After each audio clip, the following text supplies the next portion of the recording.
Mungkin Gurunda Juma mau menanggapi tentang trik mereka yang sekarang beralih ke hamilisasi, cara pemurtadannya. Iya, jadi itu bukan rahasia lagi ya, teman-teman sekalian. Bukan hanya sekedar hamilisasi yang terjadi. Ini saya juga sedang menerima laporan seorang ibu yang merasa sedih karena anaknya terpengaruh dengan kristenisasi. Sehingga anaknya ini kemudian sudah dibaptis. Usia berapa tahun ini? Tunggu ya teman-teman. Jadi kita fokus bukan hanya kepada perempuan aja. Laki-laki juga jadi sasaran mereka. Tunggu. Ibu ini melaporkan ke saya. Tapi saya tidak bisa ngapa-ngapain. Pertama, karena anaknya tidak mau bicara. Anaknya tidak mau terbuka, anaknya tidak mau diskusi. Andai saja anaknya ini mau diskusi, ya pasti kita akan mengarahkan kemudian untuk melakukan kegiatan belajar terkait apa? Terkait Bible. Dan ini curhatan ibu, dia katakan bagaimana saya pusing melihat anak saya ini.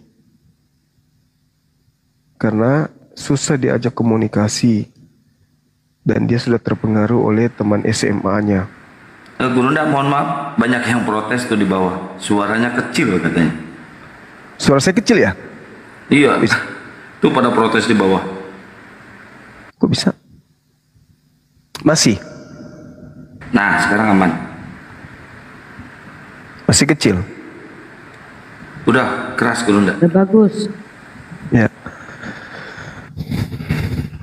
Ya itu dia, makanya apa ya, laki-laki pun jadi korbannya. Orang tuanya mengaku bahwa anaknya ini dipengaruhi itu dari sejak SMA. Dari sejak SMA anaknya sudah dicuci otaknya. Nah, sehingga ketika anak ini sudah beranjak dewasa, usianya sekarang kurang lebih 20 tahun. Nah, dia setiap hari Minggu ke gereja. Gak mau terbuka di rumah. Kalau ditanya sama orang tuanya diam. Gak banyak bicara. Diam aja bawaannya. Dan dia terobsesi mau ke luar negeri untuk menjadi seorang yang mendalami Bible. Kata orang tuanya gitu. Jadi saya katakan, ibu kalau mau saya bertemu dengan anaknya silakan aja. Apalagi kejadiannya di Makassar. Mari saya siap kalau anaknya mau buka diri untuk berdiskusi. Tapi kalau seperti yang ibu sampaikan, dia diam, tidak mau bicara, lalu kayak mana kita mau berkomunikasi kalau anaknya sendiri tidak mau ngomong? Nanti malah dipaksa kalau misalnya dia merasa diintimidasi, nanti malah merasa dipaksa untuk pindah ke Islam. Nah, jadi ini pelajaran teman-teman. Hati-hati, perhatikan anak-anak kita bergaul di sekolah, ya, di sekolahnya seperti apa dengan teman-temannya. Jangan sampai bergaulnya salah, bergaul dengan misionaris yang pura-pura baik, tapi ternyata tujuannya adalah untuk memurtadkan anak kita. Karena ini terjadi, bukan tidak terjadi, ada di sekeliling kita banyak. Barusan Dinda Nada korban. Siapa lagi nanti nyusul? Akan banyak nanti nada-nada yang lain kalau kita tidak memperhatikan kemudian anak-anak kita. Makanya apologet Islam ini didirikan untuk menghalau gerakan-gerakan mereka ini. Gerakan mereka ini yang bahaya karena mereka menggunakan trik, ya, trik yang yang mana memirip-miripkan diri dengan Islam. Nah, itu yang bahaya.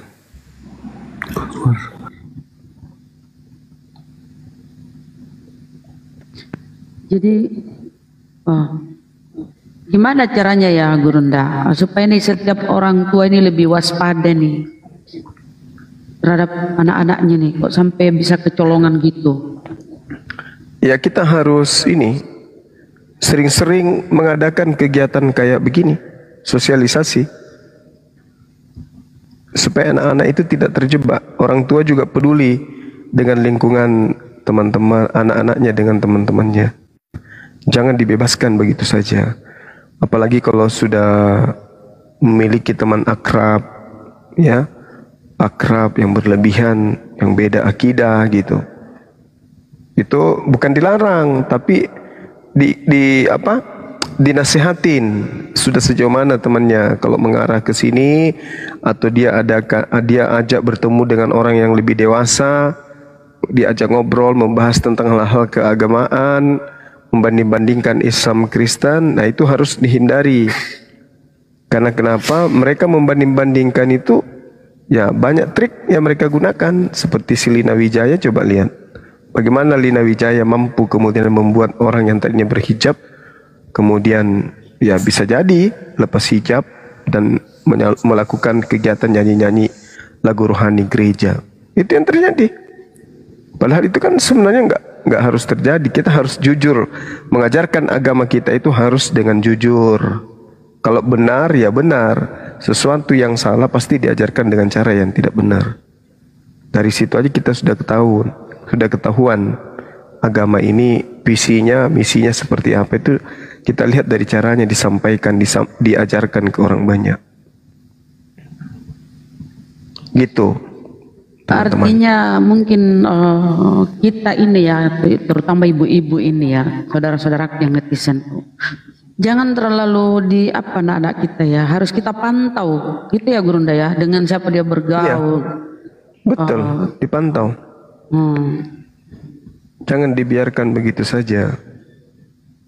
Terutama yang jauh dari orang tuanya, yang kos, dipantau anak-anaknya saudaraku. Aduh, kalau kecolongan begini apalagi, kita nggak tahu, dibawa kabur segala macam. Ya Allah ya Rabbi, jahat mereka ini. Iya. Inilah contohnya si Nada ini. Bapaknya sampai meninggal dunia gara-gara mencari anaknya. Tuh. Kita sapa Johari, Muslim. Johari, minta naik, kenapa mendiam Johari? Mendiam, diam.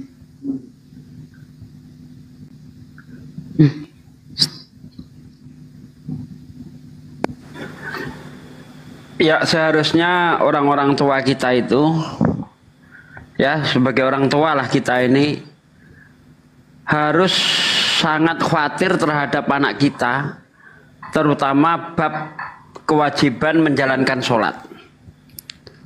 Itu yang harus kita pesankan kepada anak kita, jangan sampai meninggalkan sholat. Itu yang saya pesankan kepada anak saya, jangan sampai meninggalkan sholat. Karena apa? Karena sholat itu tiangnya agama. As-sholatu imaduddin. Ya. Sholat itu tiangnya agama. Maka kalau sampai sholat ini tidak ditegakkan oleh anak-anak kita, maka rapuhlah, ya, ambruklah agama anak kita. Saya tidak pernah khawatir anak saya makan apa, anak saya punya duit atau tidak. Itu saya nggak khawatir sampai ke situ, enggak. Yang saya khawatirkan anak saya itu bangun subuhnya kesiangan atau tidak. Itu yang paling saya khawatirkan. Ketika puasa, anak saya ini puasa atau tidak? Itu yang apa? Makanya setiap saat udah sholat, nah, kalau ketemu udah jam berapa nggak sholat, nah, seperti itu di rumah. Kami saling mengingatkan, istri mengingatkan saya mengingatkan istri terus. Jadi kehidupan agama itu memang harus tegak di dalam keluarga kita. Bagaimana mungkin kita akan mencapai keluarga yang sakinah, mawaddah, warohmah kalau agama tidak tegak di lingkup keluarga kita. Nah, orang-orang tua sekarang itu yang saya lihat itu bukan takut bagaimana anaknya itu masih menyembah Allah atau tidak. Ya. Yang mereka takutkan itu anak saya ini nanti kerja apa, makan apa, bagaimana kehidupannya. Nah, itu yang dipikirkan oleh orang-orang tua sekarang. Tidak seperti para ulama, orang-orang terdahulu sampai diabadikan di dalam Al-Quran. Ya bunaya ma'budu min ba'di. Hai anakku, apa yang kau khawatir, apa yang kau sembah setelah aku tidak ada? Itu yang dikhawatirkan oleh orang-orang terdahulu. Ya, nah orang-orang sekarang, nah kalau aku mati kau makan apa? Itu yang dikhawatirkan. Makanya tidak jarang orang tua ini bagaimana berusaha keras supaya anaknya itu mendapatkan kehidupan pekerjaan yang layak. Itu tidak salah, bagus. Ya nggak ada masalah. Cuma yang jadi masalah kalau sampai terlena terhadap kehidupan akhirat. Itu loh yang harus kita pikirkan. Mengejar dunia boleh, di Islam tidak dilarang, kejarlah dunia semampu kamu. Tapi jangan lupa akhirat. Kata Nabi, kalau kamu ingin dunia pelajari ilmunya. Kalau kamu ingin akhirat pelajari ilmunya. Kalau kamu ingin dua-duanya pelajari ilmunya. Makanya jangan sampai kita itu terlena salah satunya. Ibaratnya kalau kita itu menanam padi, rumput akan tumbuh. Tapi kalau kita menanam rumput, padi tidak tumbuh. Kalau kita ya tekun di dalam bidang agama, dunia ikut. Tapi ketika kita hanya sibuk dengan urusan dunia, maka akhirat tertinggal. Itu maknanya seperti itu. Ya, orang-orang tua yang selalu mendengarkan dialog-dialog kita, ini tujuannya bukan ke Kristennya itu sebenarnya, saudaraku sekalian. Kristen itu hanya dijadikan pantulan saja. Sebenarnya tujuan kita adalah ya kepada Anda ini yang muslim, supaya Anda itu melek tentang Kristologi. Kalau Anda sudah melek tentang Kristologi, insya Allah keluarga Anda aman. Ya, paling tidak Anda akan bisa menasehati anak Anda, oh Kristen itu begini, nak. Seperti itu tujuan sebenarnya itu. Kalau dari apa yang kita lakukan ada yang mu'alaf, alhamdulillah. Ya, alhamdulillah. Tapi bukan utama. Yang utama kita adalah membentengi umat dari upaya pemurtadan. Makanya kita selalu mengedukasi kepada saudara-saudaraku sekalian, begitu. Monggo yang lain, lanjut. Oke, kita sapa dulu NSTC. Ya, assalamualaikum Bunda, salam kenal. Waalaikumsalam warahmatullahi wabarakatuh. Assalamualaikum warahmatullahi wabarakatuh. Alhamdulillah, akhirnya saya naik juga di sini. Cuman mau berbagi pengalaman Bang Zuma. Siap. Jadi ini kebetulan terjadi pada keluarga besar saya. Kira-kira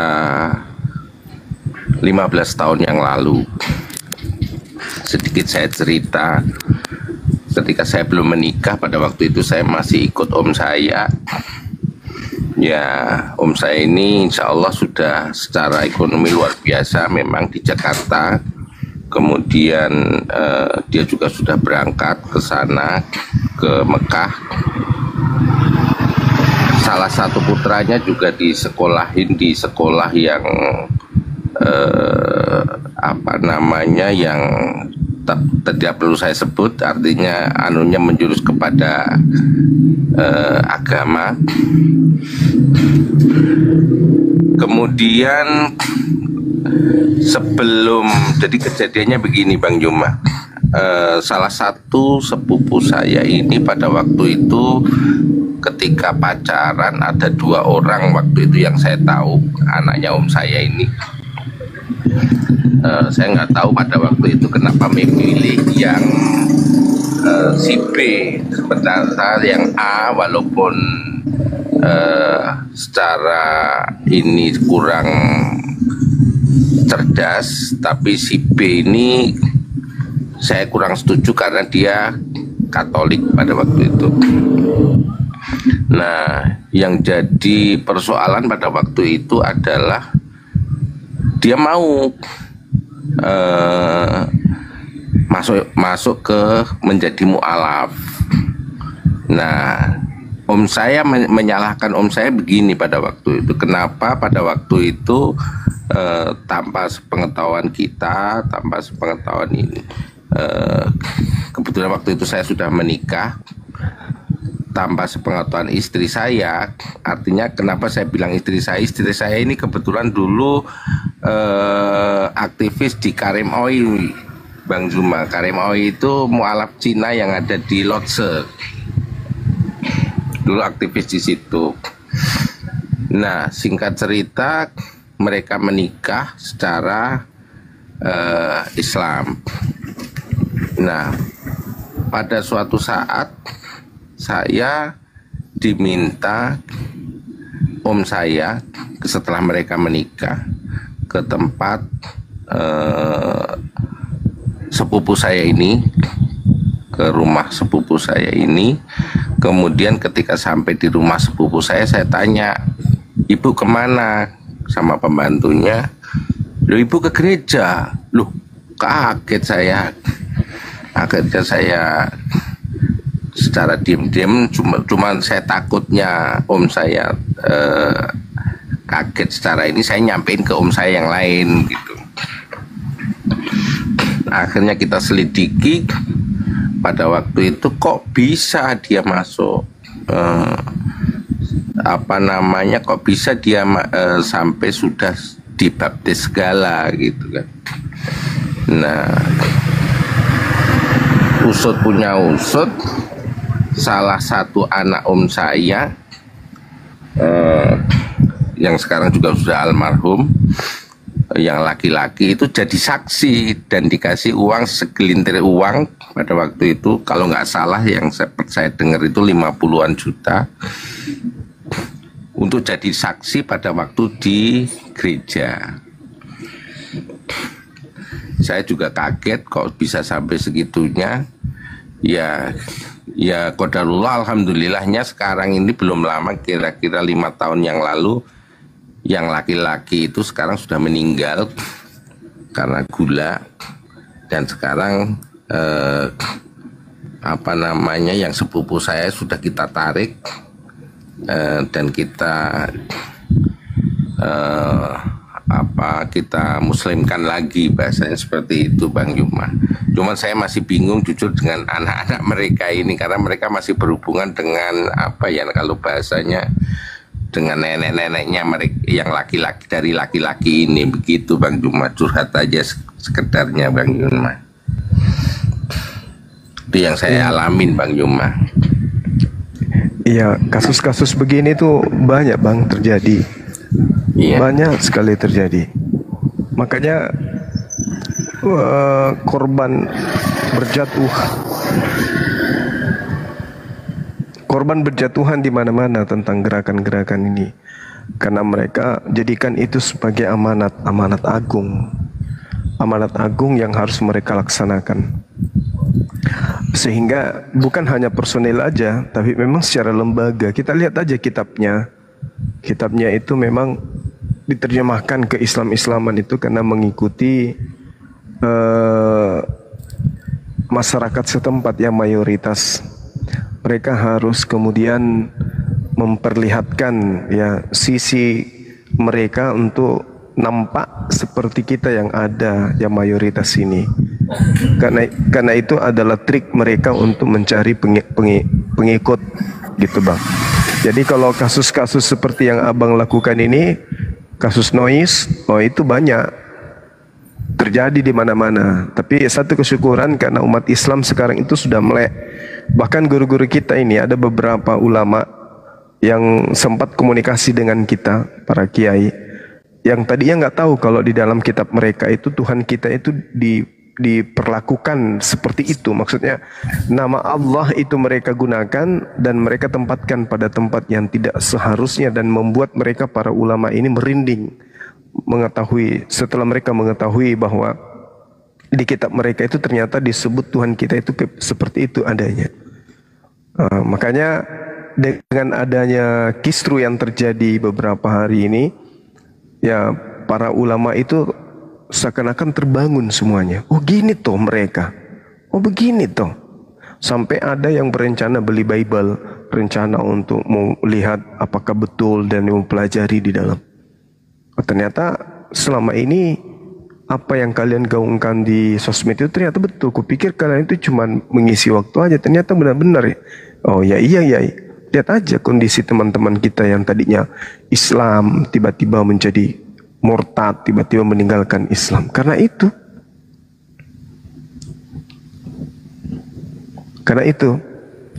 Ya. Seperti itu Bang. Jadi mungkin perlu saya tapi sedikit jadi catatan begini Bang Juma. Jadi di kalangan kita sendiri kadang-kadang mohon maaf ini dengan apa ya, slogan mereka, berbagai cara mereka tempuh, salah satunya kan sampai kami keluarga besar kami itu menyalahkan Pak Haji, mohon maaf ini salah satu yai di kota Bogor itu. Artinya apa? Dia seolah-olah memualafkan pada waktu itu, kayak tidak kontrol gitu loh Bang Juma. Maksud saya dia itu mualaf karena memang mau menikahin sepupu saya gitu loh. Maksud saya kalau setahu saya pada waktu itu, kalau di mualaf Cina yang pernah istri ceritakan ke saya pada waktu itu, bahwa ketika seseorang menjadi mualaf itu tidak serta-merta dibiarkan. Artinya mereka benar-benar dikasih sertifikat, dididik, dibina. Kalau memang sudah 1 tahun, 2 tahun kira-kira ini, baru mereka istilahnya kayak diloloskan. Oh ini benar-benar niat tulus gitu loh. Nah sementara kalau yang kemarin kami dapetin itu, karena Pak Kiainya yang di Bogor ini bahasanya dikasih duit, udah pokoknya dia mau mengislamkan gitu aja gitu loh Bang Juma. Itu yang bagi saya kadang-kadang jadi nyesel juga gitu loh. Iya. Sedih, jadi kayak kok di kalangan kita sendiri kok seperti itu, dalam arti karena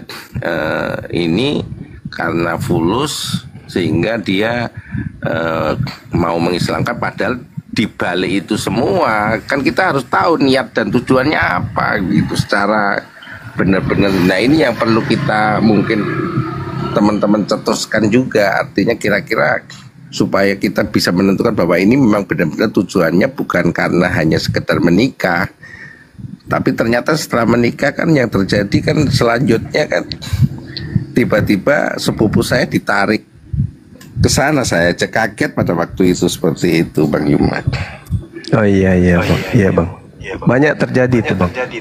Makanya kita harus hati-hati, kita harus bersatu untuk kemudian jangan sampai terjadi pada keluarga kita. Makanya teman-teman umat Islam yang ada khususnya di negara yang kita cintai ini, karena Indonesia ini kan negara yang mayoritas Islam. Kita banding mereka itu 86%. Kalau mereka hanya berapa persen? Itu 6%, 7%. Nah karena itulah kemudian jangan sampai karena kita mayoritas membuat kita lalai. Kemudian untuk tidak memperhatikan anak-anak kita ini sehingga mereka mudah untuk dimurtadkan. Karena tujuan mereka itu memang ya bagaimana supaya amanat agung itu bisa berjalan. Utamanya misionaris kayak Lina Wijaya, kemudian yang mengaku orang Aceh, yang kemana-mana selalu pakai kopiah, itu yang bahaya itu. Yang penampakan kayak begitu. Makanya kita harus selalu gaungkan apologet Islam Indonesia ini teman-teman, supaya di mana-mana orang tahu bahwa rupa-rupanya memang di sekeliling kita ini ada yang berkeinginan dan memang punya misi yang terencana untuk memurtadkan umat Islam. Tidak seperti kita umat Islam, tak ada kemudian upaya untuk mengislamkan orang, enggak. Kita hanya mengajak mereka berdiskusi, yuk mari kita diskusi. Kalau dalam uraian diskusi ini kemudian menyentuh hati kalian, menyentuh akal kalian, ya alhamdulillah. Kalau tidak, ya enggak juga. Karena Al-Quran datang itu diwahyukan oleh Allah kemudian, ya semata-mata agar manusia ini menyadari bahwa ketika datang rasul-rasul di atas muka bumi ini dan mereka ingkar terhadap rasul ini, bahkan yang bukan rasul mereka sebut rasul, maka tak ada alasan lagi di hadapan Qadir Rabbul Jalil untuk mereka ingkar. Kenapa kamu tidak menyembah aku? Karena dulu tak ada rasul. Itu tak ada alasan. Makanya Al-Quran itu di dalam surah An-Nisa ayat 165, Allah kemudian menyatakan kepada baginda Rasulullah Muhammad SAW, A'udzubillahi minasyaitonirrajim, rusulan mubashshirina wa munzirina li'alla yakuna linnasi 'ala Allah hujjah. Jadi fokusnya kepada hujjah ba'dar rusul. Wa kana Allahu 'azizan hakima. Rasul-rasul diutus oleh Allah sebagai pembawa berita gembira dan pemberi peringatan. Apa tujuannya? Agar mereka orang-orang kafir itu kelak, ya, tidak ada alasan bagi mereka lagi untuk membantah Allah. Karena rasul-rasul telah diutus. Allah Maha Perkasa, Allah Maha Bijaksana kan itu. Kayak sekarang nih, mereka diajarin siang malam, digodok kupingnya terkait dengan ajaran yang benar itu seperti apa. Mereka kemudian mengunggulkan ajaran mereka. Padahal apa yang mereka lakukan itu tidak berasal dari para nabi, tidak berasal daripada rasul. Mereka hanya mengambil kata rasul dari Al-Quran untuk sebagai gelar kepada orang yang entah siapa-apanya yang mereka gelari rasul. Kalau disampaikan, mereka menganggap kita penghujat, penista, dan seterusnya. Padahal ya, tujuan Al-Quran itu diwahyukan itulah Rasulan Mubashirina, sebagai penolong, pembawa kabar gembira. Umat Islam sebagai penerus daripada kenabian baginda Rasulullah Muhammad SAW sebagai umatnya, ya kita sampaikan kabar gembira itu, kita beri peringatan kepada mereka agar kelak nanti kita tidak ditanya oleh Allah, kenapa kau biarkan mereka itu kufur sementara ada kebenaran. Jangan kau sampaikan, jangan kau sembunyikan, tapi sampaikan. Nah, inilah yang kita adakan sekarang. Kita sampaikan, kita siarkan kemudian, tapi dengan cara-cara yang ma'ruf, dengan cara yang baik, tidak seperti mereka. Mana ada kemudian orang-orang Islam ini yang terjun di dunia apologet pakai atribut-atribut gereja, atribut-atribut romo, pendeta, pastor. Tak ada kita. Jijik kita menggunakan kayak gitu. Jijik. Apalagi mau kamuflase menampilkan diri seperti pendeta, romo, buka kamera, habis itu tampilannya kayak pendeta di gereja. Mau muntah saya bayangkan itu. Apalagi mau dipraktekkan. Tapi mereka coba pakai kopiah, baju koko, pakai tasbih, pakai jilbab. Apa yang kayak gitu-gitu? Yang suka kamuflase, yang suka palsu itu ya biasanya setan, iblis. Alhamdulillah Al-Quran percaya diri dengan Al-Quran.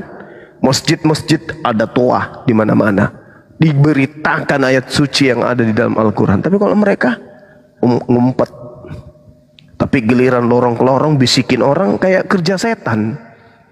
Ya cara-cara nipu-nipu kayak gitulah yang mereka gerakkan, kayak Lina Wijaya itu coba. Menghina, tapi pakaian Islam dipakai, nama-nama Islam digunakan, tapi menghina. Nah, itu namanya penipu, pembohong. Nah, itulah cara kerja setan kayak gitu. Nah, umat Islam kemudian datang menyampaikan Rasulullah mubashirina wa munzirina li'alla yakuna linnasi 'alallahi hujjah ba'dar rusul. Rasul-rasul yang diutus oleh Allah sebagai pembawa berita gembira dan pemberi peringatan agar tidak ada alasan bagi manusia untuk membantah Allah setelah rasul-rasul ini kemudian diutus. Makanya ada yang disebut patrah. Kenapa orang-orang yang datang, yang ada sebelum baginda Rasul Muhammad SAW tidak menyembah kepada Allah? Ya kemungkinan karena tak ada rasul kepada mereka. Tak ada pelanggaran karena tak ada aturan. Berbeda dengan orang yang mengaku kemudian pengikut para nabi, tapi yang dilaksanakan apa? Nabinya mengajarkan ibadah Sabat, mereka malah melakukan ibadah yang hari yang berbeda. Diajarkan tata cara, dianggapnya sampah. Diajarkan kemudian cara berhubungan kepada Tuhan, dianggapnya kotoran. Nah ini dia. Jadi membantah kemudian perintah yang maha tinggi dan mengikuti perintah manusia. Makanya Islam datang. Harusnya mereka itu berterima kasih kepada apologet Islam Indonesia. Karena kenapa? Rela, rida, ikhlas. Mereka kemudian bahu-membahu siang dan malam, ya, untuk mengabarkan kebenaran itu seperti ini loh. Kebenaran itu kayak begini loh. Bukan seperti sangkaan nenek moyang kalian. Bukan. Kebenaran itu mendudukkan kemudian Mesias Al-Masih sebagai utusan Allah, bukan sebagai Allah itu sendiri. Tapi mereka kalau disampaikan kayak begitu, penghina, penghujat, ngapain kau urusin agamaku? Enggak bisa, agamaku yang memerintahkan aku menyampaikan. Kami ini disuruh syiar, tablik. Kalau Anda mau dengarkan, silakan dengar. Anda tidak mau dengarkan, tutup kuping. Tapi jangan kau menghentikan kami menyampaikan. Dan kami akan menyampaikannya dengan cara-cara yang ma'ruf, cara-cara yang baik, tidak pemaksaan, tidak kamuflase, tidak nyamar-nyamar seperti kalian.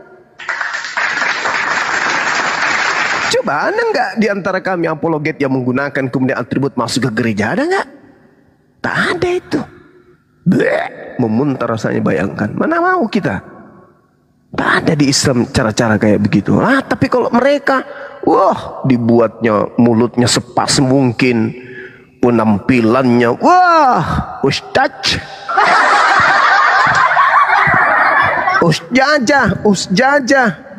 Usjajah Lina Wijaya, Usjajah Mikana. Mantap sekali. Asik, mantap. Nah, makanannya babi.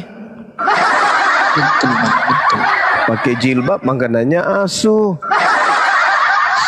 Minuman khamar. Iya, menjijikan semuanya, Bang.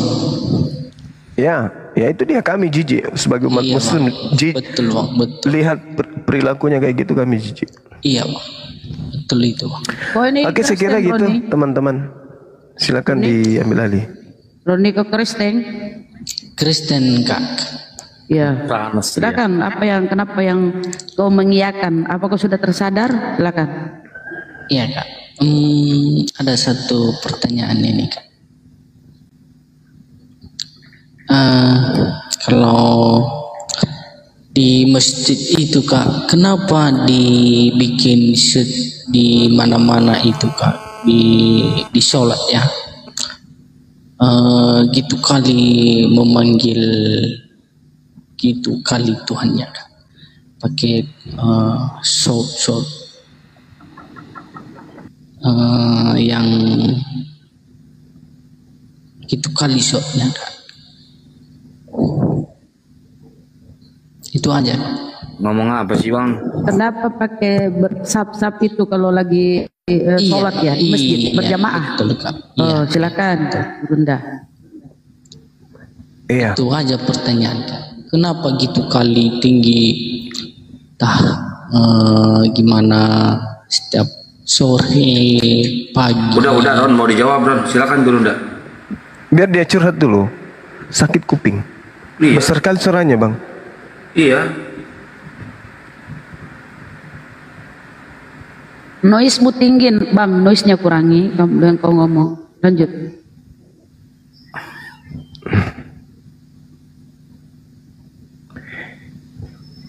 Mungkin yang dimaksud apa ya? Saf atau toa ya?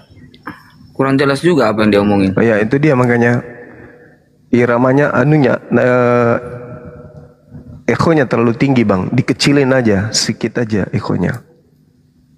Tuanya kalau mengenai kemudian sholatnya kenapa 5 kali kita dipanggil sholat, kenapa sapnya itu sholatnya itu berjadi. Bunda Rahma juga ikut-ikutan ekonya tinggi. Oh iya. Ya itu sudah diperintahkan oleh Rasulullah. Luruskan saf kalian, hendaklah kalian saling menempel, kan aku melihat kalian dari balik punggungku.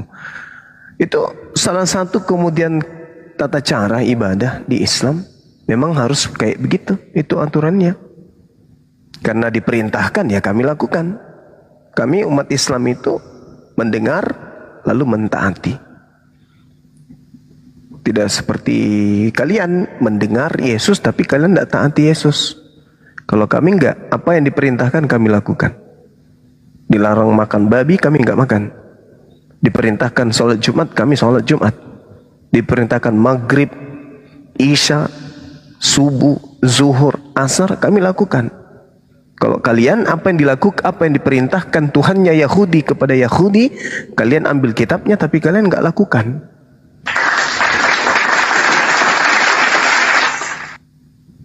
Mengambil kitabnya agama lain hanya untuk sebagai aksesoris aja supaya dianggap bahwa kalian itu berasal dari Yudaism, padahal enggak ada hubungannya sedikit pun. Bahkan antara Yesus dan Kristen, Yesus yang kami maksud di sini adalah Nabi Tuhan yang datang kepada Bani Israel yang mengaku sebagai Mesias. Kalau di Islam Al-Masih itu sebenarnya enggak ada hubungannya dengan Kristen, sedikit pun tak ada hubungannya. Malah di dalam Bible sendiri yang menerangkan itu. Waspadalah kepada serigala yang nyamar domba. Itu ucapan Yesus kepada muridnya Bani Israel. Begitu bang. Dan memang di dalam kitabnya saudara, bukan Islam nih. Kalau di Islam kan Al-Quran surah Saf. Ya Bani Israel ini Rasulullahi ilaikum. Wahai Bani Israel, aku ini adalah utusan Allah untuk kalian. Nah, di Bible menurut malaikat yang dicatat kemudian oleh Lukas di dalam kitab Anda sendiri, Lukas 1 nomor 33. Dan Yesus akan menjadi raja atas kaum keturunan Yakub sampai selama-lamanya, dan kerajaannya tidak akan berkesudahan. Kristen bukan Bani Yakub. Kata siapa Kristen Bani Yakub? Bukan. Sementara kitab kalian sendiri menerangkan Yesus akan menjadi raja atas kaum keturunan Yakub sampai selama-lamanya. Raja untuk keturunan Yakub, bukan raja untuk kalian.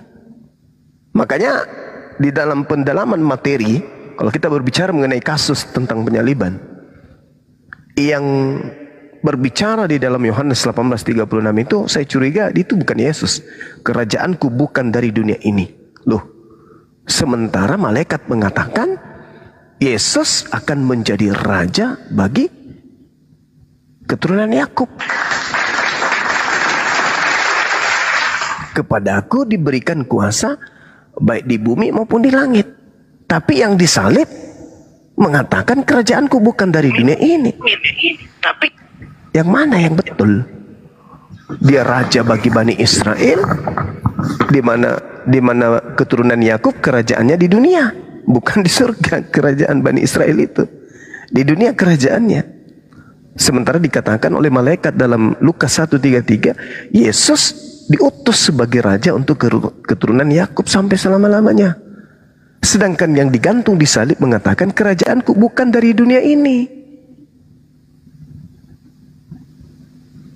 Ayo, gimana dong? Bang. Kencang kali suaranya. Kecilin. Bang. Ya kecilin volumenya sedikit. Oke bang. Ya. Aku mau tanya gini aja bang. Kan di dunia ini agama itu banyak ya bang.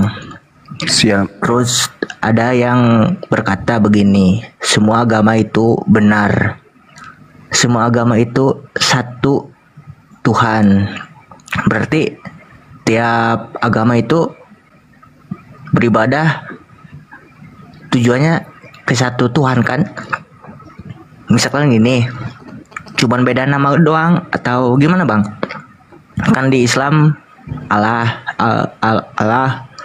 Kalau di Kristen Allah, kalau di Buddha dewa-dewa kan? Yeah. Nah gitu. Semua agama itu satu kan Tuhannya, yang mengatur itunya cuman nabinya kan, yang beda agamanya. Apakah benar itu bang? Agama di atas muka bumi ini tuh sebenarnya dinul hak, agama kebenaran yang berasal dari langit itu cuma satu. Tak ada banyak agama. Kepercayaan orang lah ini yang kemudian berbeda-beda. Tuhan itu cuma satu. Makanya pada prinsipnya di dalam Al-Quran dikatakan gini. A'udzubillahi minasyaitonirrajim. Summa inna rabbaka lilladina amilus su bijahalah. Di situ diterangkan dalam Al-Quran. Summa inna rabbaka lilladina amilus su bijahalatin summa tabu min ba'di dzalika wa aslahu inna rabbaka min ba'diha lagafurur rahim. Kemudian kata Allah, sesungguhnya Allah mengampuni orang yang mengerjakan kesalahan karena kebodohannya. Kemudian mereka bertobat setelah mereka itu memperbaiki dirinya. Sungguh Tuhanmu setelah itu benar-benar Maha Pengampun lagi Maha Penyayang. Jadi mereka yang di luar Islam, yang menyembah sepatu, menyembah sepeda, menyembah kotak amal, menyembah kulkas, ketika mereka bertaubat kemudian Allah mengatakan bahwa Allah mengampuni pekerjaan-pekerjaan, kesalahan-kesalahan yang dilakukan karena kebodohan. Coba, kira-kira nih, saya mau tanya dulu saudara, saudara agama apa? Saudara Felix agamanya apa? Aku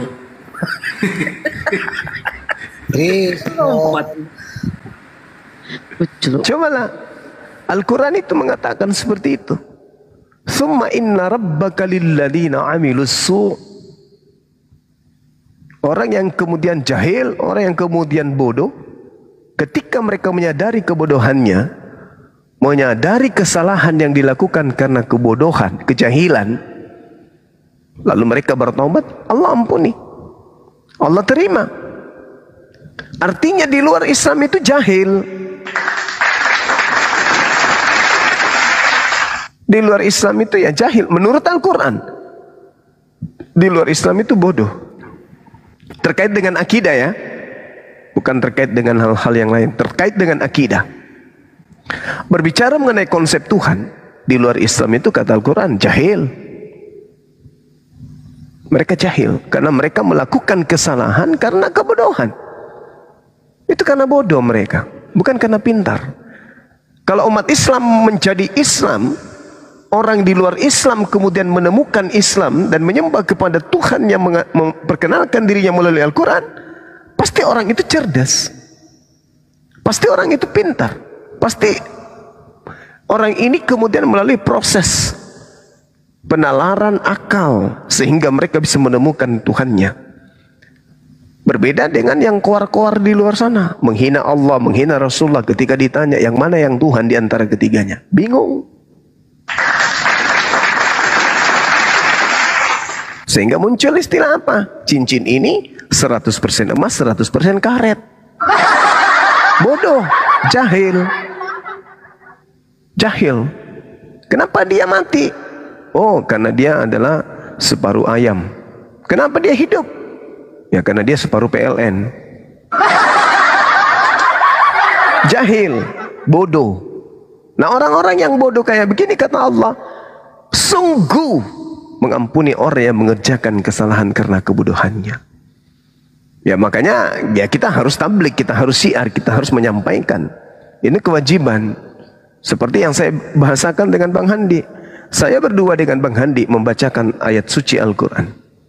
Ketika saya bacakan kemudian ke Bang Handi dalam surah Al-Kafirun, Bang Handi akan bertanya-tanya dan akan melirik saya, bahkan cenderung marah ketika saya membaca Quran di hadapannya. Qul ya ayyuhal kafirun.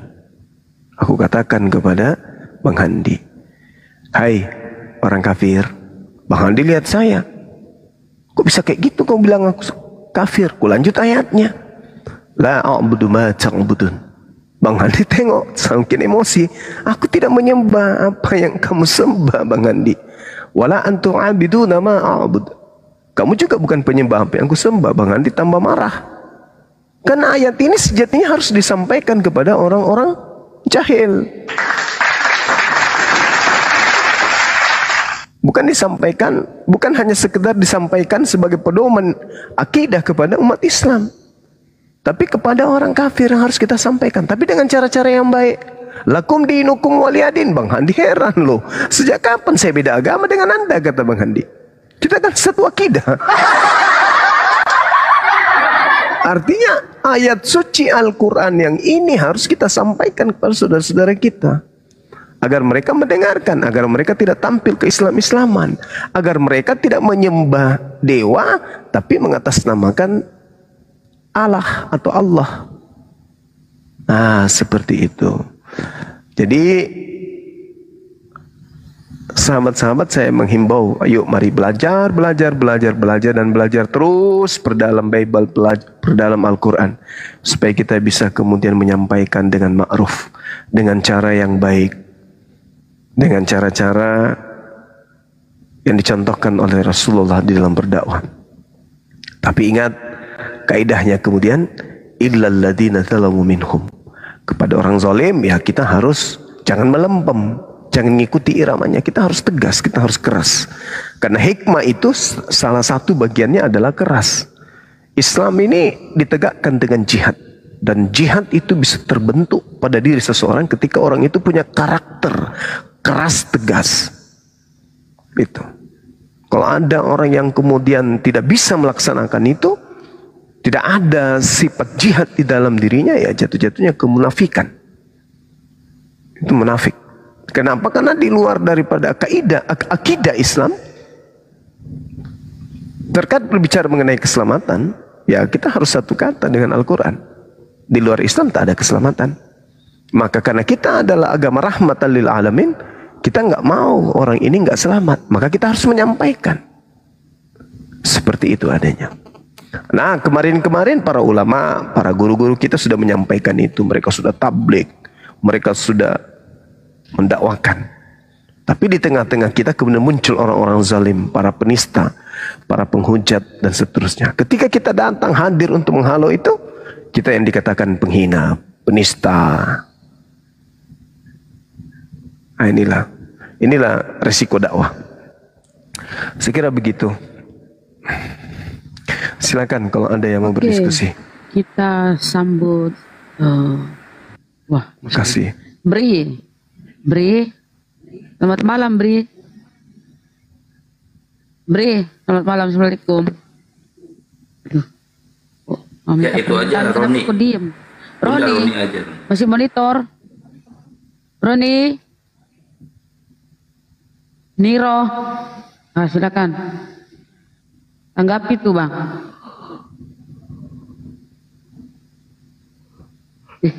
Roni, ayo.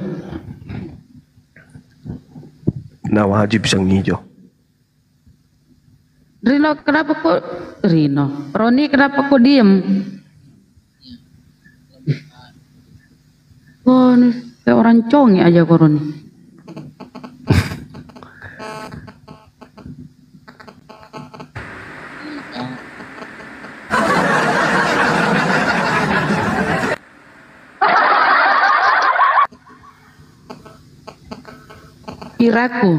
Spiraku, selamat malam. Assalamualaikum. Muslim Kristen. Assalamualaikum. Bang, semangat Bang kalau naik. Ayo ngomong, silakan.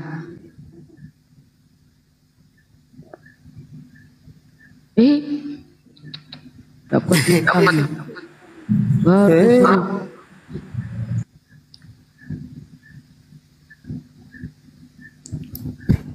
Miss Ana, selamat malam.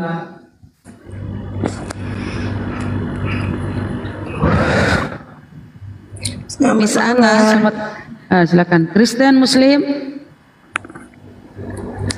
Alhamdulillah Muslim. Aduh, kalau ngantuk ngapain? Malah kalau ngantuk kita jadi ikut menguap ini. Silakan. Iya, mau naik komal tidur Bun. Apa yang disampaikan silakan.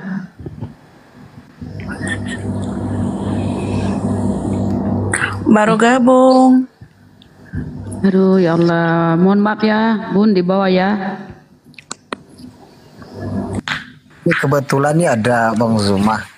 Nah, saya kan masih punya ini nih Bang Zuma.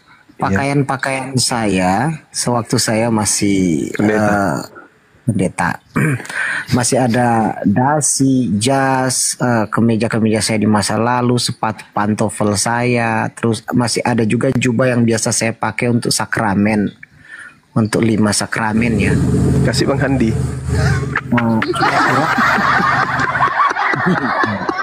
Pertanyaan dulu lah Bang. Nah, Gurunda, kira-kira boleh nggak saya pakai itu untuk islamisasi di daerah-daerah kantong Kristen gitu dalam biar mereka kira lalu saya ajarkan mereka Islam gitu, boleh nggak? Kalau boleh dalilnya mana, kalau nggak boleh dalilnya mana? Nggak boleh. Kalau ditakwil apa bedanya sama si itu siapa yang kemarin tuh? Karena Al-Quran mengatakan di dalam surah An-Nahl ayat 125, Allah Subhanahu wa taala menyerukan kepada kita untuk menyeru manusia dengan cara yang baik, bukan dengan cara yang tidak bagus. Perintah Allah itu begitu. Itu kalau sudah melakukan penipuan menggunakan pakaian-pakaian mereka, itu sudah cara yang tidak Tapi baik. saya mau pergi ke kantong-kantong Kristen untuk mengislamkan mereka begitu. Dapat kayak itu aja supaya mereka tidak langsung kabur kan. Oh ini pendeta kok, ini pastor kan begitu. Enggak. Al-Quran melarang. Ud'u ila sabili rabbika bil hikmah wal mau'idatil hasanah. Harus dengan cara yang baik. Jangan kita ikuti mereka. Di Islam nggak boleh ngaku-ngaku dengan berpakaian seperti itu.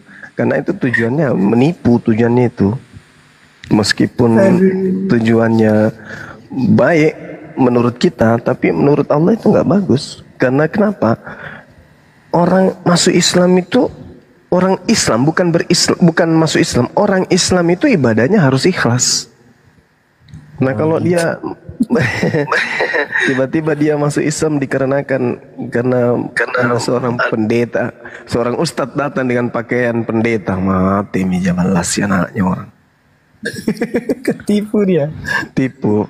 Dia pelihara kulub. Lama-lama kok tiba-tiba datang kita suruh potong. Itu kan kesayangan mereka itu.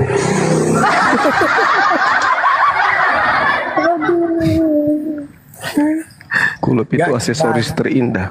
Nggak kebayang ya Gurunda kalau saya pakai jubah itu, pakai sepatu, jubah, terus pakai stola. Aksesoris terindah. Pakai stola gitu. Gurunda tahu nggak stola itu apa? Stola apa itu? Cuman orang yang pernah makan babi yang tahu stola itu. Stola itu sejenis apa? Stola itu Gurunda sejenis selendang, sejenis apa ya? Shawl yang dipakai oleh pendeta di leher gitu, panjangnya sampai ke lutut. Di bagian pinggang ada 2 salib, di bagian dadanya juga ada 2 salib.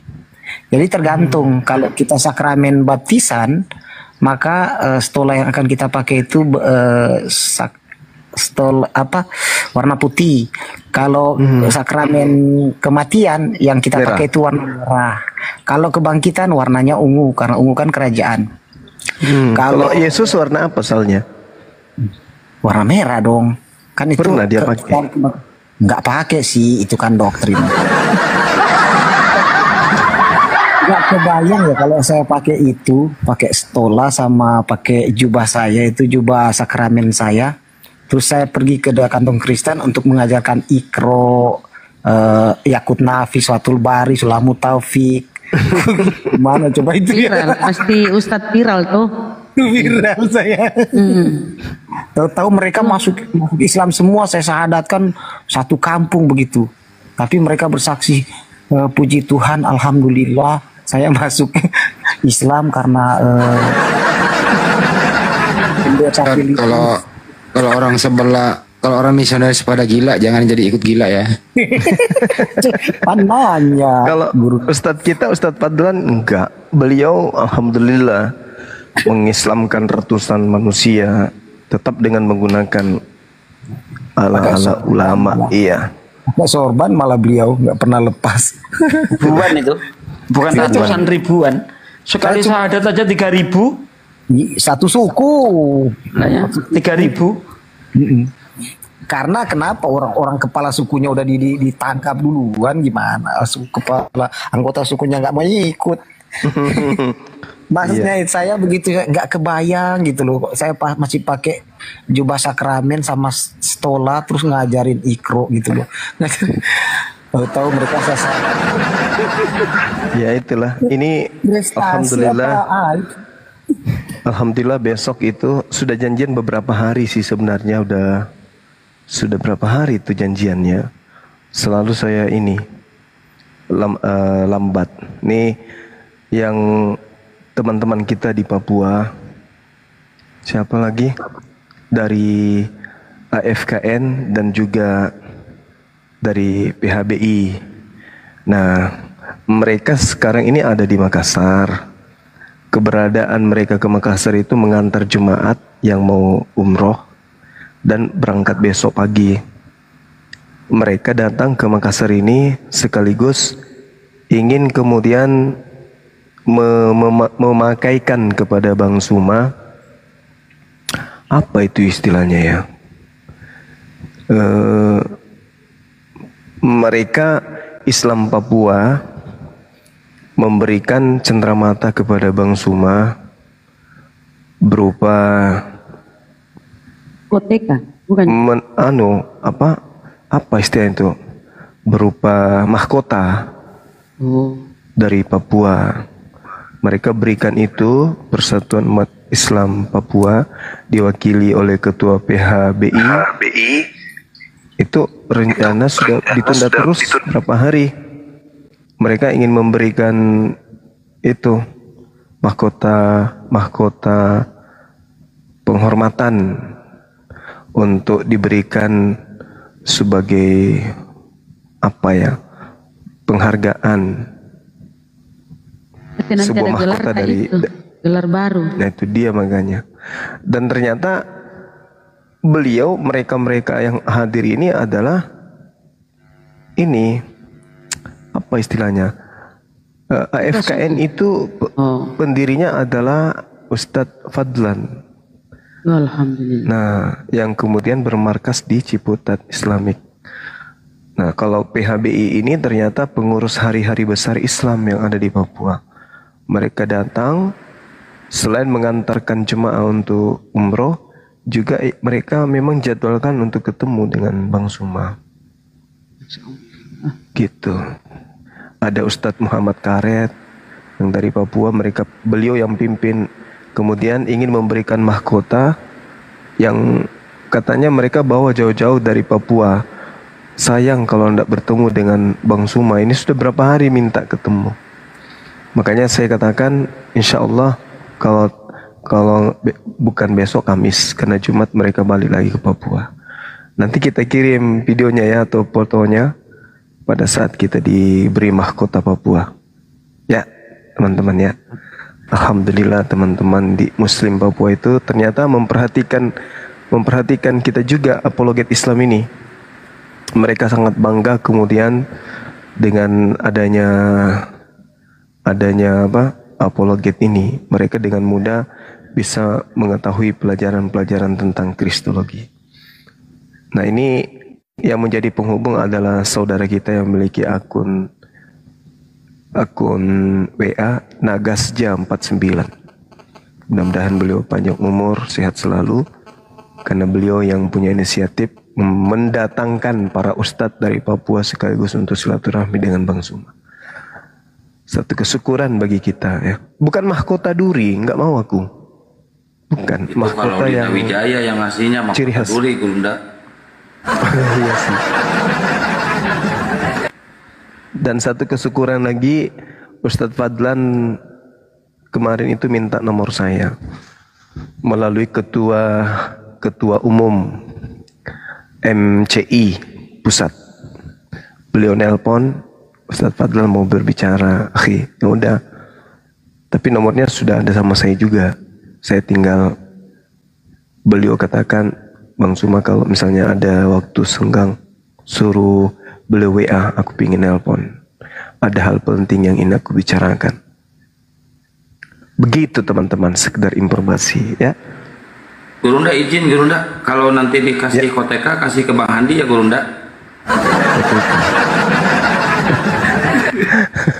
Bukan, gak cocok Bang Hadi Koteka. Yang tadi yang aksesorisnya Dinda Pelipus itu yang bagus. Ini ada Bang Jeffrey. Itu mau Selamat dikasih malam. ke logika katanya. Ini ada yang bilang katanya mau diserahkan aja ke logika itu baju Philippus. Ya, Bang Jeffrey. Ya, halo. Kristen ya Bang? Maaf, saya Muslim. Oh iya, ada yang mau disampaikan Bang? Alhamdulillah. Assalamualaikum Bang. Mau ini titip pesan untuk Bang Suma sama Api. Pertama, Iya, Bang. jangan mundur ya untuk perjuangkan nama Allah. Amin, insyaallah. Kita sama-sama Bang. Kedua, kalau diskusi terutama orang-orang Kristen, kalau bisa dia open cam biar kelihatan mukanya, biar ketahuan gitu. Iya. Kiamat Saya rasa cuman itu saja. Saya dari Poso. Wow. Iya. Masya Allah. Iya. Selamat berjuang teman-teman. Terima kasih semuanya. Makasih, Bang. Ya, Makasih. Assalamualaikum warahmatullahi wabarakatuh. Waalaikumsalam warahmatullahi wabarakatuh, Bang Jeffrey.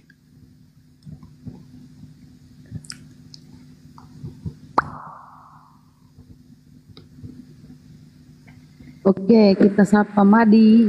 Selamat malam Madi.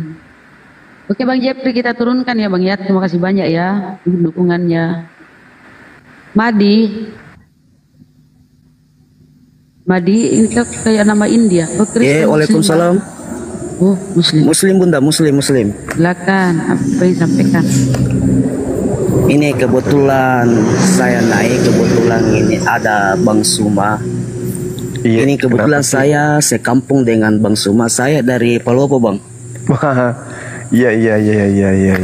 Ya, gini Bang, saya mau bertanya, apakah apologet Islam itu terbentuk di Palopo Bang? Ada tim kita di sana, cuman belum di SK-kan karena mereka bingung memilih siapa yang mau jadi ketua karena semuanya mau jadi ketua. Oh gitu Bang, soalnya saya ingin mau kalau memang sudah terbentuk, mohon petunjuk arahan, saya ingin bergabung di situ Bang. Iya, tapi kalau misalnya Bang Madi mau jadi ketua bisa. Tinggal. Wah, belum sampai ilmu Bang, masih butuh di mana bimbingan ini. Di jalan mana cari? Saya di kota Bang, Palopo Kota, Ratulangi. Oh Ratulangi, iya. Dekat dari Mandenungan itu ya? Iya. Ini saya ikuti Bang Sun, kebetulan saya juga salah satu alumni pesantren Datu Sulaiman Bang. Mati mija, balas ya anak. Iya Bang. Lekin tak kapan Deng? Enggak lah, masih anak-anak ini suaranya ku dengar. Makanya saya ini perlu mendalami lagi ilmu-ilmu keislaman Bang. Walaupun saya sudah sebenarnya saya masih dangkal soal pemahaman Muslim. Jadi mohon arahan sedikit Bang, ketika apologet Islam sudah terbentuk di Palopo, mohon arahan, saya ingin bergabung di situ Bang. Iya. Jadi dalam waktu dekat sesuai dengan yang dibicarakan Bang Dalbo, Bone sudah akan terbentuk di sana DPC. Ya, Dewan Pengurus Cabang. Kemudian kalau di Palopo juga dibentuk, ya alhamdulillah berarti sudah 2 di Sulawesi Selatan ini. Dan memang kita harapkan setiap kabupaten itu ada DPC-nya. Kalau di Makassar Bang sudah terbentuk Bang ya? Ada, alhamdulillah Makassar sudah ada DPW Sulsel. Oh gitu deh. Bisa sedikit arahan Bang, biar soalnya saya juga sering di Makassar Bang. Kebetulan saya juga alumni UMI. Oh, UMI angkatan berapa? 2011 Bang. Oh, masih anak-anak. Di fakultas apa Ki? Saya ekonomi Bang. Ekonomi. Rata-rata Palopo di sana. Iya Bang. Saya di pendidikan dekat Unhas, kampus Unhas. Kok jadi Unhas? Siap. Hukum Bang Li. Siap. Iya. Angkatan berapa Bang? Algebra. Gimana? Angkatan berapa Bang? Saya 98. Saya kakekmu. 98. Waduh. Iya. Pakar nih Bang ini. Enggak juga. Enggak juga. Iya mungkin begitu Bang deh. Saya kamu dapat ini Ustadz Amiruddin. Ustadz Amiruddin. Di ekonomi. Iya, tinggal di Nipa-Nipa. Ekonomi. Oh siap, iya Bang, kenal itu Bang. Orang Palopo juga, Ustadz. Iya, kenal Bang. Itu paman saya, kalau ketemu salamnya Puna Anta yang di Sudiang. Bilang aja gitu. Pasti udah tahu. Siap. Tinggal di Antang kan dia, soalnya, beliau. Soalnya kan dari sudah berapa bulan saya ikuti debat-debatnya abang ini, terus saya tanya-tanya dengan senior-senior tua yang seangkatan dengan abang di UMI. Mereka memang kenal abang. Kalau di UMI itu ada di Fakultas apa Kak Yani, masih ada seniorku, masih banyak sih dosen-dosen kita masih ada yang dulu mengajar saya juga masih ada. Pak Arfa Sidik, dapat Pak Arfa Sidik. Pak Arfa. Saya tidak pernah dengar namanya Bang. Cuma ini kan kita bilang tadi Ustaz siapa itu? Ustaz Amir pasti terkenal beliau. Iya Bang. Ternyata kuliah, bilang keresting satpam. Keresting. Saya pendiri Getar 98. Waduh. Saya di PM 11, saya dapat bintang 5 waktu itu. Kita apa di UMI? HMI? Kebetulan saya HMI, terus saya juga IPMIL Bang. Saya kan saya di PM 11. Saya di PM 11. Oh, PM 11. Iya. Ansor. Ansar aja. Kalau saya Bang, HMI Bang. HMI, iya, HMI juga bagus. Iya. Teman-teman HMI juga pada bagus semua. Saya 98 juga di IIN. Ambil perbandingan mazhab. Di IIN saya. Cuman waktu itu kan Mabas 98 dipindahkan ke Samata. Jadi saya tidak selesai di IIN. Saya pindah ke UMI, ambil jurusan pendidikan. Pindah-pindah kampus abang. Cari yang paling pintar. Kalau saya lihat teman-teman saya di situ belum ada saingan, saya pindah. Sombong nih ya. Enggak, bukan. 98, 99 itu angkot untuk ke Samata itu belum ada. Jadi kita siksa, mahasiswa siksa terus, termasuk daerah Texas dulu. Tahun 98 itu orang takut ke situ. Sementara saya orangnya suka aktif. Jadi saya bergeser ke UMI. Gitu. Siap. Gini Bang, apa namanya Bang? Saya betul-betul menanya Bang, bisa saya DM abang sebentar supaya kita ada kontak Bang, gitu. Boleh. Terus ketika apologet mau terbentuk di Palopo kan bisa saya ini abang toh. Gimana Bang? Bisa. Palopo itu memang harus wajib malah di situ. Palopo. Kenapa? Banyak keluhan-keluhan saya itu dari area Masamba. Kemudian ada di Batu Setando, ada juga yang daerah Mangkutana bawah sana sampai di Tarengge. Itu banyak gerakan-gerakan kristenisasi di situ. Iya Bang. Apalagi kamu usia berapa pada saat perang Sara di Dandang? Kok Dandang pula? Di mana lagi? Waduh. Masih kecil kayaknya. Ya, Dandang lah. Masih SD mungkin. Tahun 99, kau masih kecil. Tahun 2000. Iya Bang. Karena saya kelahiran 93 Bang. 93, baru usia 7 tahun orang perang situ. Saya semester 3. Situ cuman dulu, ini Bang. Sempat saya ikuti diskusinya abang bercerita ini pernah di ini BD pernah ada insidennya abang di Masamba itu. Oh iya, betul. Ya. Saya hampir mati di sana, ya Allah ya Karim. Kau ingatkan saya, itu lucu. Jadi teman-teman yang keroyok saya dulu di Masamba itu, di pasar Masamba, saya hampir dicincang di sana. Alhamdulillah mereka jadi aktivis jamaah tablik, masya Allah. Ada Kang Dadang dan teman-teman di Masamba. Assalamualaikum Kang Dadang.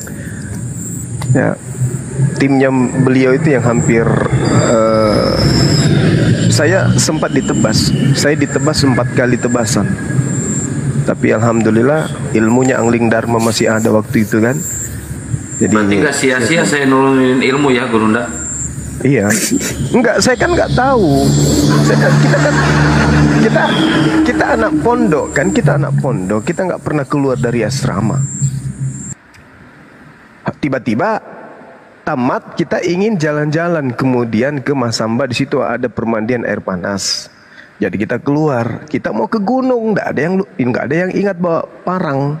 Kita mau ke gunung harus ada senjata dong, minimal tebas duri atau untuk membersihkan jalan kan. Kita mau bermalam di atas. Muncullah inisiatif ke pasar beli parang. Kenapa pula saya yang pergi ke pasar itu beli sama temanku namanya Rujahanu, orang Lombok. Inilah yang hibur saya, si Rujahan ini. Setiap kali dipukul teriak panggil mamanya. Oh mama.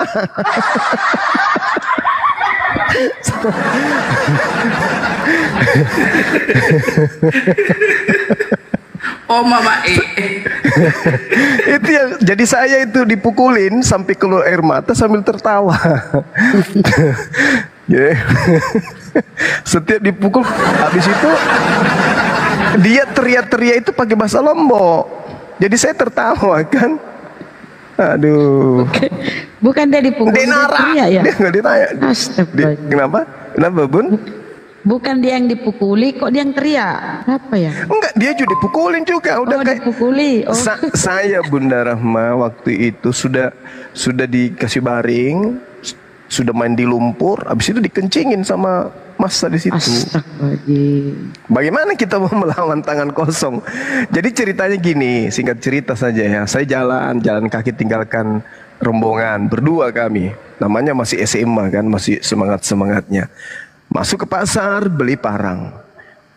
Orang masih santai-santai aja di pasar itu, masih santai-santai aja. Kita juga nggak melihat ada sesuatu yang aneh. Begitu saya habis beli parang, saya ingat sekali 17.500 parang itu kubeli. Kupasang, kuselipkan masuk di belakang, di tengah-tengah jaketku itu kuselip. Jadi gagangnya kelihatan parang itu. Saya jalan di tengah pasar, mau tahu orang semua lari. Hah? Jadi saya merasa, wah semakin jago saya, orang pada menghindar semua ini. Kayak di film kan. Ternyata kurang ajar. Memang mau apes. Ternyata mau tahu, kemarin sebelum hari itu ada dari warga di situ yang dikirim mayatnya ke pasar. Habis dipotong-potong. Sementara saya orang baru buat mereka. Mereka berpikir ini musuh yang datang masuk ke wilayah kita. Gila nggak? Sementara saya nggak tahu apa-apa. Saya nggak ngerti apa-apa, nggak tahu apa-apa. Orang sama, begitu saya jalan orang semua pada berlarian, ibu-ibu berlarian, ada yang lagi susun dosnya berjatuhan semua. Kenapa orang ini? Ada apa? Wah semakin busung dada saya jalan. Wah, berarti dia lihat itu parang ya, kita di. Iya, itulah ceritanya. Ya, jadi dipikirnya saya itu dipikirnya bagian saya dari itu yang ini, musuh itu. yang masuk ingin mengobrak-abrik pasar gitu kan ya di Masamba waktu itu. Jadi singkat cerita, nggak apa-apa kan ya, belum ada oten kan? Belum lanjut. Pas saya tikungan belok kiri, belok kanan, ada anak muda kencing, belum selesai kencingnya, sini, langsung tarik resnya. Kenapa bos? Langsung ditampar, pak, ambil parang saya kan? Kenapa? Langsung dicambut parang. Ada apa bos? Kenapa? Enggak ada cerita, ditebas habis-habisan, ditebas. Teman saya itu sudah lari kayak kelinci habis dihamili sama kucing. Oh, lari kayak kelinci di pasar, dia dikejar sama massa. Saya nggak lari. Ditebas saya mundur, ditebas lagi saya loncat, ditebas lagi saya salto. Sedikit lagi saya jalan di atas air waktu itu. Karena teman-teman anak Luwu pasti tahu, saya belajar kerasakti. Jadi ada ilmu bela diri di sana itu kayak kungfu. Itu saya belajar kerasakti. Lama saya belajar, hampir 3 tahun saya di kerasakti itu belajar. Jadi kalau anak Luwu pasti tahu.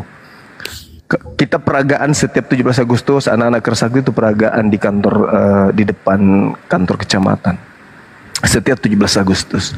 Nah, singkat cerita, jadi dia emosi kan karena ditebas nggak pernah mau kena. Saya mundur masuk ke toko Cina, ruko Cina yang di sudut itu. Orang Cinanya suruh saya keluar. Kurang ajar. Bukannya saya diselamatin, saya keluar, jangan di dalam. Jadi saya begitu ditebas, 1 dos Indomie melayang, ditebas Indomie melayang, ditebas pakai parang, ditebas pakai parang ini. Keluar. Ya, iya. Nah, semakin rame. Pasar sudah jadi hitam. Mati saya. Jadi dalam benak saya itu mati saya ini mati. Tapi polisi kasih kode. Dia tekankan tangannya ke bawah. Maksudnya itu jangan melawan. Polisinya lagi makan apa? Ada di situ jualan es, kue beroncong. Kalau orang sana bilang, polisinya 2 berdiri, kasih kode jangan melawan. Dalam hati saya, ini polisi apa? Kok enggak ini ya? Ternyata singkat cerita, iya ternyata memang dari sudah hampir sebulan di situ kacau, sering culik, sering potong, kita nggak tahu masih di tempat itu. Jadi waktu itu datang berlarian.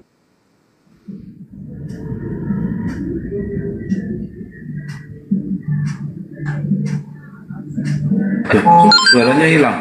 Mana? Suaranya hilang, Bun. Ini Ucok saya, Muslim Kristen Ucok. Henry. Ya, assalamualaikum warahmatullahi wabarakatuh, abang-abang.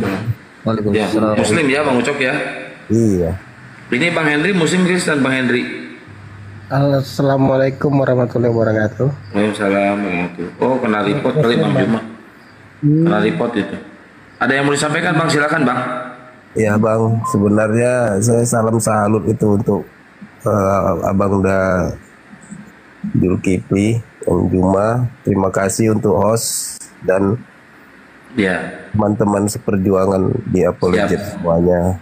Jadi sebenarnya saya malu ini diangkat di sini, cuma karena sudah terlalu rindu dengan abang-abang dan kakak-kakak semua ini, pingin kali bersilaturahmi untuk bercakap-cakap. Jadi dikasih kesempatan gini, Bang Jumanya terungkat pula itu ya kan. Iya, jadi kena report kali. Oke, ya sudahlah. Oke, makasih ya Bang.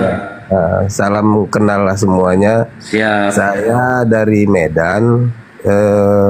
Nggak tahu nih mau berbuat apa untuk Apologet, tapi kalau saya dibutuhkan dengan lapang dada saya akan membantu. Siap. Insyaallah. Mantap. Bisa terkabulkan lah harapan saya. Amin. Oke lah, terima kasih ya semuanya. Terima kasih Bang. Ya, assalamualaikum warahmatullahi wabarakatuh. Waalaikumsalam warahmatullahi wabarakatuh. Silakan Bang Hendri, apa yang disampaikan Bang Hendri? Ya, assalamualaikum dulu warahmatullahi wabarakatuh. Salam. Buat semuanya, semangat terus dalam memperjuangkan Islam, agamanya Allah. Jangan pernah kendor, semangat. Terima kasih Bang. Semangat terus buat Bang Zumar dan yang lain-lain. Kita juga. Makasih banget. Oke, sama-sama Bang. Alhamdulillah udah terima kasih, bisa dinaikin dan bisa ngobrol sedikit. Siap. Oke Bang ya, izin pamit. Assalamualaikum. Waalaikumsalam warahmatullahi wabarakatuh.